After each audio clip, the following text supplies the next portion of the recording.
السلام عليكم ورحمة الله وبركاته، أهلا بيكم في فيديو جديد.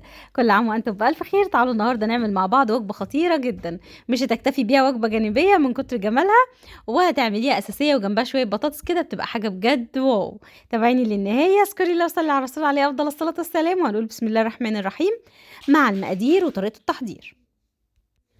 أول حاجة معايا معلقة كبيرة من السمنة أو الزبدة وعليها معلقتين كبار من الزيت، قلبتهم مع بعض ودهنت منهم الصينية اللي أنا هستخدمها، وبعد كده هاضيف عليهم ربع كوباية من الحليب ومعلقة صغيرة من البيكنج باودر، وهقلبهم مع بعض كويس. لو لسه ما عملتش لايك للفيديو يا ريت تعملي لايك وما تنسيش تفعلي الجرس عشان يوصلك كل جديد باذن الله. بعد كده هنجيب بقى لفة جلاش، مش هنستخدمها كلها، اختاري بقى اي نوع انت بتحبيه. انا شفت ان نوع زمزم ده من الجلاش حلو جدا، يعني انا كنت بجيب الزهار الاول بصراحة، مؤخرا كده بقى وحش جدا، فزمزم دي نوع كويس ودي مش داعية خالص طبعا. هنجيب بقى لفة الجلاش كده وهناخد منها 3 ورقات.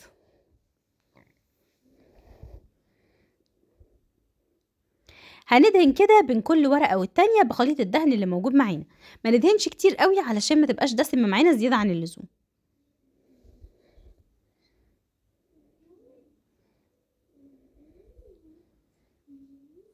بس كده، وندهن بين كل الطبقات زي ما شفتي كده، وبعدين نحضر الحشو بتاعنا. استخدمي الحشو اللي انت حباه، انا استخدمت شوية حشو جبن اللي هو ميكس جبن، وشوية جبنة اسفة، وشوية لحمة مفرومة معصجة اللي هي مستوية، وهنلفها بالشكل ده، وبعدين نقفل الطروف كده، وبعدين نبتدي نقطعها على قد الصينيه اللي موجوده معانا.